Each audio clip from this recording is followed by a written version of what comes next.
नमस्कार दोस्तों, आज मैं आपको वैभव लक्ष्मी व्रत की कथा सुनाने जा रही हूँ। प्रेम से बोलिए वैभव लक्ष्मी माता की जय हो। एक बड़ा सा शहर था। इस शहर में लाखों लोग रहते थे। पहले के जमाने के लोग साथ साथ रहते थे और एक दूसरे के काम आते थे।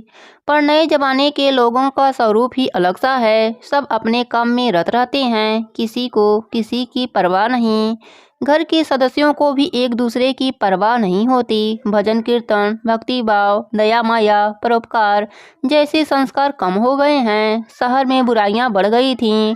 शराब, जुआ, रेस, व्यभिचार, चोरी डकैती वगैरह बहुत से गुनाह शहर में होते थे। कहावत है कि हजारों निराशा में एक अमर आशा छिपी होती है। इसी तरह इतनी सारी बुराइयों के बावजूद शहर में कुछ अच्छे लोग भी रहते थे। ऐसे अच्छे लोगों में शीला और उसके पति की गृहस्थी मानी जाती थी। शीला धार्मिक प्रवृत्ति की और संतोषी थी। उसका पति भी विवेकी और सुशील था। शीला और उसका पति ईमानदारी से जीते थे। वे किसी की बुराई करते न थे और प्रभु भजन में अच्छी तरह समय व्यतीत कर रहे थे। उनकी गृहस्थी आदर्श गृहस्थी मानी जाती थी और शहर के लोग उनकी गृहस्थी की सराहना करते थे। शीला की गृहस्थी इसी तरह खुशी खुशी चल रही थी। पर कहा जाता है कि कर्म की गति अटल है। विधाता के लिखे लेख कोई नहीं समझ सकता। इंसान का नसीब पल भर में राजा को रंक बना देता है और रंग को राजा। शीला के पति के अगले जन्म के कर्म भोगने अभी बाकी होंगे कि वह बुरे लोगों के से दोस्ती कर बैठा। वह जल्द से जल्द करोड़पति होने के ख्वाब देखने लगा। इसलिए वह गलत रास्ते पर चढ़ गया और करोड़पति की बजाय रोडपति बन गया। यानी रास्ते पर भटकते भिखारी जैसी उसकी हालत हो गई थी। शहर में शराब, जुआ, रेस, चरस, गांजा वगैरह बंदियां फैली हुई थी। उसमें शीला का पति भी फंस गया। दोस्तों के साथ उसे भी शराब की आदत हो गई। जल्द से जल्द पैसे वाला बनने की लालच में दोस्तों के साथ रेस जुआ भी खेलने लगा। इसी तरह बचाई हुई धनराशि, पत्नी के गहने सब कुछ रेस जुए में गवा दिया था। इसी तरह एक वक्त ऐसा भी था कि वह सुशील पत्नी शीला के साथ मजे से रहता था और प्रभु भजन में सुख शांति से वक्त बिताता था। उसके बजाय घर में दरिद्रता और भूखमरी फैल गई। सुख से खाने की बजाय 2 वक्त भोजन के लाले पड़ गए और शीला को पति की गालियां खाने का वक्त आ गया था। शीला सुशील और संस्कारी स्त्री थी। उसको पति के बर्ताव से बहुत दुख हुआ, किंतु वह भगवान पर भरोसा करके बड़ा दिल रखकर दुख सहने लगी। कहा जाता है कि सुख के पीछे दुख और दुख के पीछे सुख आता ही है, इसलिए दुख के बाद सुख आएगा। ऐसा श्रद्धा के साथ शीला प्रभु भक्ति में लीन रहने लगी। इसी तरह शीला असह्य दुख सहते सहते प्रभु भक्ति में वक्त बिताने लगी। अचानक एक दिन दोपहर को उसके द्वार पर किसी ने दस्तक थी। शीला सोच में पड़ गई कि मुझ जैसे गरीब के घर इस वक्त कौन आया होगा। फिर भी द्वार पर आए हुए अतिथि का आदर सत्कार करना चाहिए।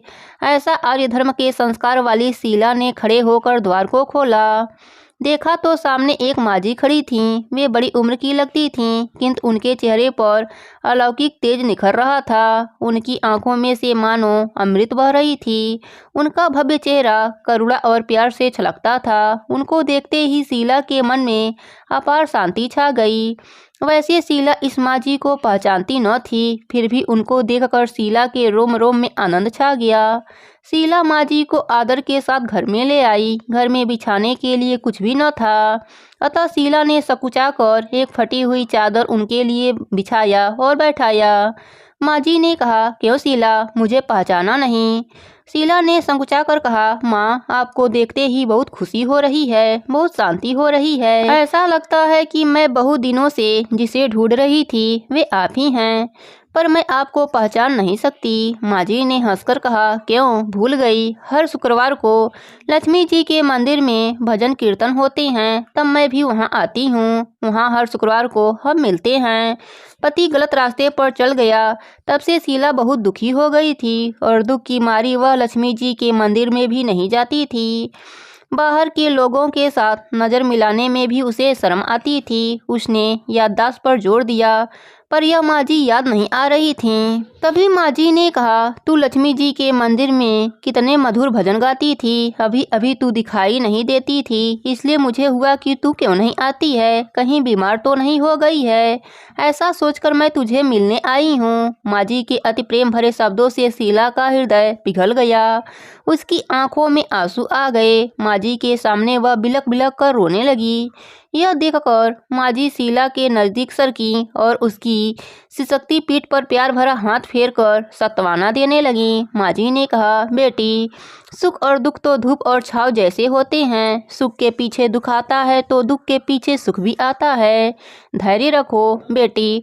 और तुम्हें क्या परेशानी है? तेरे दुख की बात मुझे सुना, तेरा मन भी हल्का हो जाएगा और तेरे दुख का कोई उपाय भी मिल जाएगा। माँ जी की बात सुनकर शीला के मन को शांति मिली। उसने कहा, माँ जी, मेरी गृहस्थी में भरपूर सुख और खुशियाँ थी। मेरे पति भी सुशील थे। भगवान की कृपा से पैसे की बात में भी हमें संतोष था।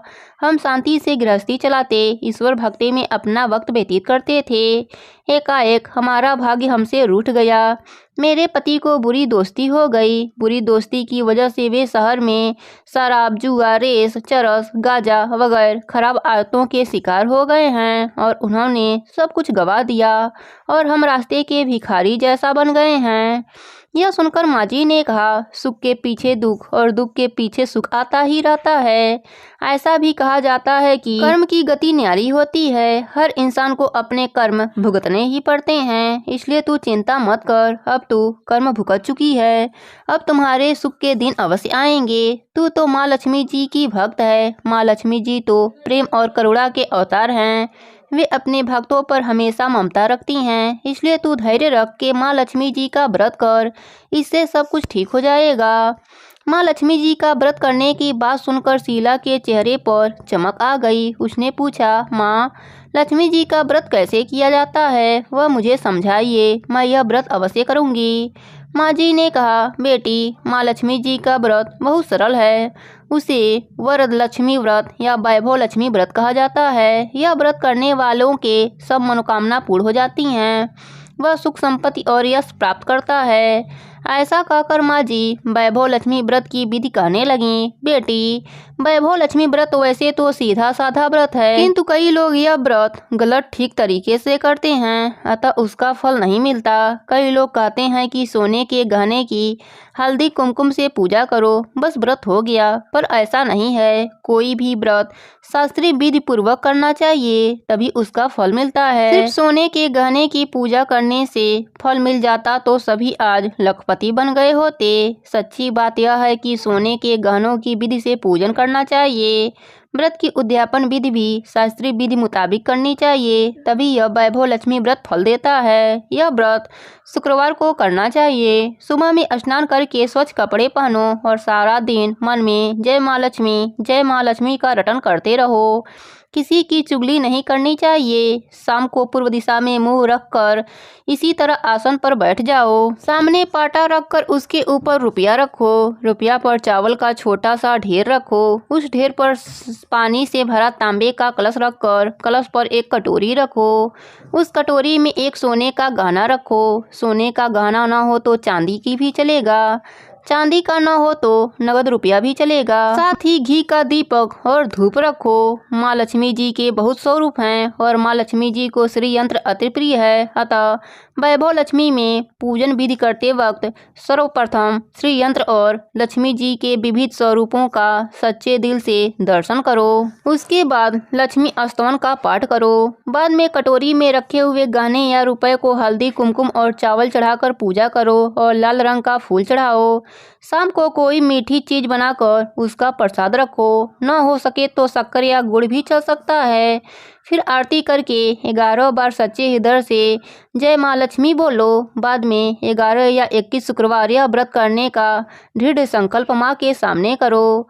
आपकी जो मनोकामना हो वह पूरी करने को माँ लक्ष्मी जी से विनती करो। फिर माँ का प्रसाद बांटो और थोड़ा प्रसाद अपने लिए रखो। अगर आप में शक्ति हो तो सारा दिन उपवास रखो और सिर्फ प्रसाद खाकर शुक्रवार करो। न शक्ति हो तो एक बार शाम को प्रसाद ग्रहण करते समय भोजन कर लो। अगर थोड़ी शक्ति भी न हो तो 2 बार भोजन कर सकते हो। बाद में कटोरी में रखा गाना या रुपया ले लो। कलश का पानी तुलसी क्यारे में डाल दो और चावल पक्षियों को डाल दो। इसी तरह शास्त्रीय विधि अनुसार व्रत करने से उसका फल अवश्य मिलता है। इस व्रत के प्रभाव से सब प्रकार की विपत्ति दूर होकर आदमी मालामाल हो जाता है। संतान न हो उसे संतान की प्राप्ति होती है। सौभाग्यवती स्त्रियों को सौभाग्य अखंड रहता है। कुंवारी लड़कियों को मन भावन पति मिलता है। शीला यह सुनकर आनंदित हो गई। फिर पूछा, माँ, आपने वैभव लक्ष्मी व्रत की जो शास्त्रीय विधि बताई है वैसे मैं अवश्य करूँगी, किंतु इसकी उद्यापन विधि किस तरह करनी चाहिए यह भी कृपा करके सुनाइए। माँ जी ने कहा, 11 या 21 जो मन्नत मानी हो उसमें शुक्रवार या वैभव लक्ष्मी व्रत पूरी श्रद्धा और भावना से करना चाहिए। व्रत के आखिरी शुक्रवार जो शास्त्रीय विधि अनुसार उद्यापन विधि करनी चाहिए वह मैं तुझे बताती हूँ। आखिरी शुक्रवार को खीर या नैवेद्य रखो। पूजन विधि हर शुक्रवार को करते हैं वैसे ही करनी चाहिए। पूजन विधि के बाद श्रीफल फोड़ो और कम से कम 7 कुंवारी या सौभाग्यशाली स्त्रियों के कुमकुम का तिलक करके साहित्य संगम की वैभव लक्ष्मी व्रत की एक पुस्तक उपहार में देनी चाहिए और सबको खीर का प्रसाद देना चाहिए। फिर धन लक्ष्मी स्वरूप वैभव लक्ष्मी स्वरूप माँ लक्ष्मी जी की छवि को प्रणाम करें। माँ लक्ष्मी जी का यह स्वरूप वैभव देने वाला है। प्रणाम करके मन ही मन भावुकता से माँ की प्रार्थना करते वक्त कहें कि हे माँ धन लक्ष्मी, हे माँ वैभव लक्ष्मी, मैंने सच्चे हृदय से आपका वैभव लक्ष्मी व्रत पूर्ण किया है, तो हे माँ हमारी मनोकामना पूर्ण करें, हमारा सबका कल्याण करें। जिसे संतान न हो उसे संतान देना, सौभाग्यशाली स्त्रियों का सौभाग्य अखंड करना, कुंवारी लड़कियों को मन भावन पति देना। आपका यह चमत्कारिक वैभव लक्ष्मी व्रत जो करे उसकी सब विपत्ति दूर करना, सबको सुखी करना। हे माँ आपकी महिमा अपरंपार है। इस तरह माँ की प्रार्थना करके माँ लक्ष्मी जी का धन लक्ष्मी स्वरूप को भाव से वंदन करो। माँ के पास से वैभव लक्ष्मी व्रत की शास्त्रीय विधि सुनकर शीला भाव विभोर उठी। उसे लगा मानो सुख का रास्ता मिल गया है।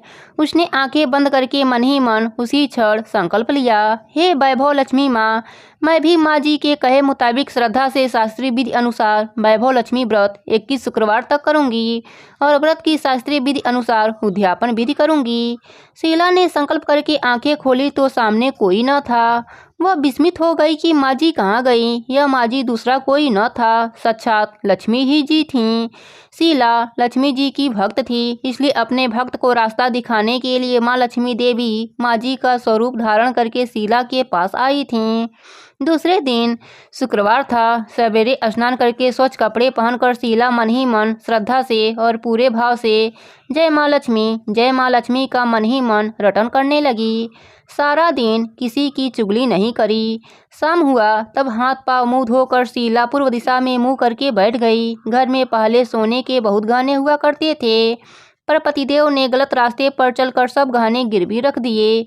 पर नाक की चुन्नी बच गई थी। नाक की चुन्नी निकालकर उसे धोकर शीला ने कटोरी में रख दी। सामने पाटे पर रुमाल रख मुट्ठी भर चावल का ढेर किया। उस पर तांबे का कलश पानी भरकर रखा। उसके ऊपर चुन्नी वाली कटोरी रखी। फिर माँ जी ने कही थी कि वह शास्त्रीय विधि अनुसार वंदन स्तवन पूजन वगैरह किया और घर में थोड़ी शक्कर थी, वह प्रसाद में रख कर वैभव लक्ष्मी व्रत का पूजन किया। यह प्रसाद पहले पति देव को खिलाया। प्रसाद खाते ही पति के स्वभाव में फर्क पड़ गया। उस दिन उसने शीला को नहीं मारा न सताया। शीला को बहुत आनंद हुआ। उसके मन में वैभव लक्ष्मी व्रत के लिए श्रद्धा बढ़ गई।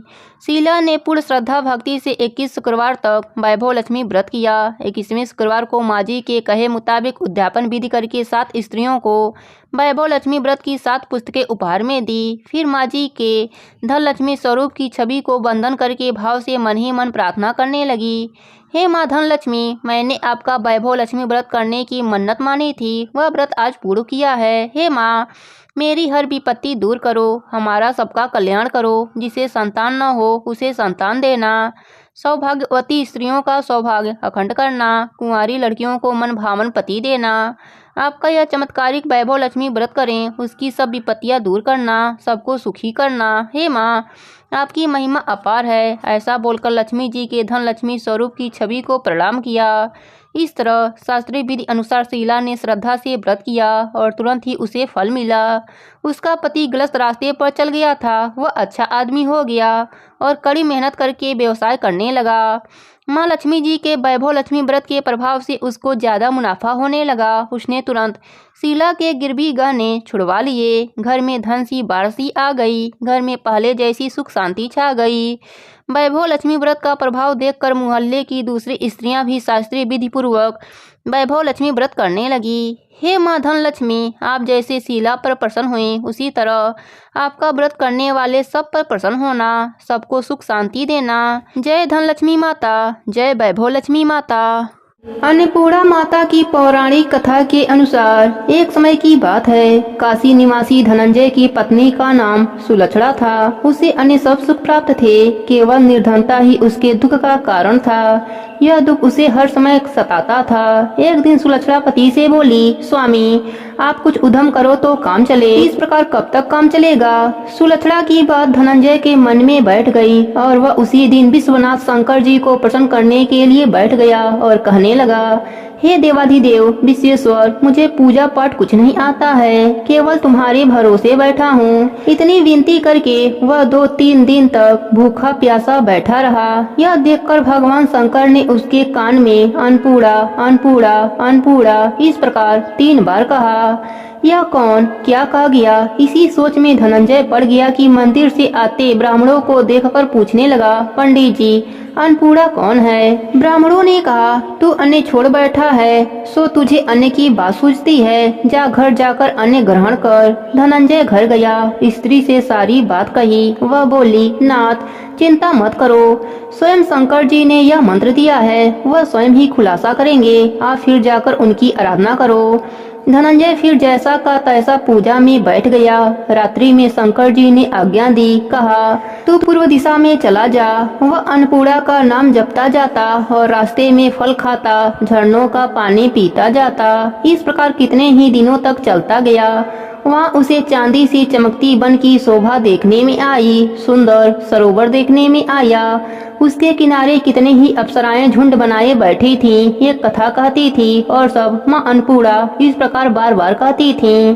यह अघन मास की उजैली रात्रि थी और आज से ही व्रत का ये आरंभ था। जिस सब की खोज करने वह निकला था वह उसे वहाँ सुनने को मिला। धनंजय ने उनके पास जाकर पूछा, हे देवियों आप यह क्या करती हो? उन सब ने कहा, हम सब माँ अन्नपूर्णा का व्रत करते हैं। व्रत करने से क्या होता है? यह किसी ने किया भी है? इसे कब किया जाए? कैसा व्रत है और इसकी कैसी विधि है? मुझसे भी कहो। वे कहने लगी, इस व्रत को सब कोई कर सकते हैं। 21 दिन के लिए 21 गांठ का सूत लेना चाहिए। 21 दिन यदि न बने तो एक दिन उपवास करें। यह भी न बने तो केवल कथा सुनकर प्रसाद लें। निराहार रहकर कथा कहें। कथा सुनने वाला कोई न मिले तो पीपल के पत्तों को रख सुपारी या घृत कुमारी वृक्ष के सामने कर, दीपक को साक्षी कर, सूर्य, गाय, तुलसी या महादेव को बिना कथा सुनाए मुख में दाना न डालें। यदि भूल से कुछ पड़ जाए तो एक दिवस फिर से उपवास करें। व्रत के दिन क्रोध न करें और झूठ न बोलें। धनंजय बोला, इस व्रत के करने से क्या होगा? वे कहने लगी, इसके करने से अंधों को नेत्र मिले, लूलों को हाथ मिले, निर्धन के घर धन आए, बांझन को संतान मिले, मूर्ख को विद्या आए। जो जिस कामना से व्रत करे माँ उसकी सभी इच्छा पूरी कर देती हैं। वह कहने लगा, बहनों मेरे भी धन नहीं है, विद्या नहीं है, कुछ भी तो नहीं है, मैं तो दुखिया ब्राह्मण हूँ, मुझे इस व्रत की सूत दोगी? हाँ भाई, तेरा कल्याण हो, तुझे देंगे, ले इस व्रत का मंगल सूत्र ले ले। धनंजय ने व्रत किया। व्रत पूरा हुआ तभी सरोवर में से 21 खंड की स्वर्ण सीढ़ी हीरा मोती जड़ी प्रकट हुई। धनंजय जय अन्नपूर्णा माता, जय अन्नपूर्णा माता कहता जाता था। इस प्रकार कितनी ही सीढ़ियाँ उतर गया तो क्या देखता है कि करोड़ों सूर्य के प्रकाशमान अन्नपूर्णा का मंदिर है। उसके सामने स्वर्ण सिंहासन पर माता अन्नपूर्णा विराजमान हैं। सामने भिक्षा हेतु शंकर भगवान खड़े हैं। देवांगनाएं चवर डुलाती हैं। कितने ही हथियार बांधे पहरा देती हैं। धनंजय दौड़कर जगदम्बा के चरणों में गिर गया। देवी उसके मन के कलेश को जान गई। धनंजय कहने लगा, माता आप तो अंतर्यामी हो, आपको अपनी दशा क्या बताऊं। माता बोली, मेरा व्रत किया है, जा संसार तेरा सत्कार करेगा। माता ने धनंजय की जीवा पर बीज मंत्र लिख दिया। अब तो उसके रोम रोम में विद्या प्रकट हो गई। इतने में क्या देखता है कि वह काशी विश्वनाथ के मंदिर में खड़ा है। माँ का वरदान ले धनंजय घर आया। सुलक्षणा से सारी बातें कही। माताजी की कृपा से उसके घर में संपत्ति उमड़ने लगी। छोटा सा घर बहुत बड़ा गिना जाने लगा। जैसे शहद के छत्ते में मधुमक्खियां जमा होती हैं, उसी प्रकार अपने सगे संबंधी आकर उसकी बड़ाई करने लगे, कहने लगे, इतना धन और इतना बड़ा घर, सुंदर संतान नहीं है तो इस कमाई का भोग कौन करेगा। सुलक्षणा से संतान नहीं है, इसलिए तुम दूसरा विवाह करो। अनिच्छा होते हुए भी धनंजय को दूसरा विवाह करना पड़ा और सती सुलक्षणा को सौत का दुख उठाना पड़ा। इस प्रकार दिन बीतते गए। फिर अघन मास आया। नए बंधन से बंधे पति से सुलक्षणा ने कहलवाया कि हम व्रत के प्रभाव से सुखी हुए हैं, इस कारण यह व्रत छोड़ना नहीं चाहिए। यह माताजी का प्रताप है जो हम इतने संपन्न और सुखी हैं। सुलक्षणा की बात सुन धनंजय उसके यहाँ आया और व्रत में बैठ गया। नई बहू को इस व्रत की खबर लग गई। वह धनंजय के आने की राह देखने लगी। दिन बीतते गए और व्रत पूर्ण होने में 3 दिवसीय बाकी थे कि नई बहू को खबर पड़ी। उसके मन में ईर्ष्या की ज्वाला दहक रही थी। सुलक्षणा के घर आ पहुंची और उसने वहां भगदड़ मचा दी। वह धनंजय को अपने साथ ले गई। नए घर में धनंजय को थोड़ी देर के लिए निद्रा ने आ दबाया। इसी समय नई बहू ने उसका व्रत का सूत तोड़कर आग में फेंक दिया। अब तो माताजी का कोप जाग गया। घर में अकस्मात आग लग गई। सब कुछ जलकर खाक हो गया। सुलक्षणा जान गई और पति को फिर अपने घर ले गई। नई बहू रूठकर पिता के घर जा बैठी। पति को परमेश्वर मानने वाली सुलक्षणा बोली, नाथ घबराना मत, माताजी की कृपा अलौकिक है। पुत्र कुपुत्र हो जाता है पर माता कुमाता नहीं होती। अब आप श्रद्धा और भक्ति से आराधना शुरू करो, वह जरूर हमारा कल्याण करेंगी। धनंजय फिर माता के पीछे पड़ गया। फिर वही सरोवर सीढ़ी प्रकट हुई। उसमें माँ अन्नपूर्णा कहकर वह उतर गया। वहाँ जा माताजी के चरणों में रुदन करने लगा। माता प्रसन्न होकर बोली, यह मेरी सोने की मूर्ति ले जा, उसकी पूजा करना तो फिर से सुखी हो जाएगा। जा, तुझे मेरा आशीर्वाद है। तेरी स्त्री सुलक्षणा ने श्रद्धा से मेरा व्रत किया है, उसे मैंने पुत्र दिया है। धनंजय ने आंखें खोली तो खुद को काशी विश्वनाथ के मंदिर में खड़ा पाया। वहाँ से फिर उसी प्रकार घर को आया। इधर सुलक्षणा के दिन चढ़े और महीने पूरे होते ही पुत्र का जन्म हुआ। गांव में आश्चर्य की लहर दौड़ गई।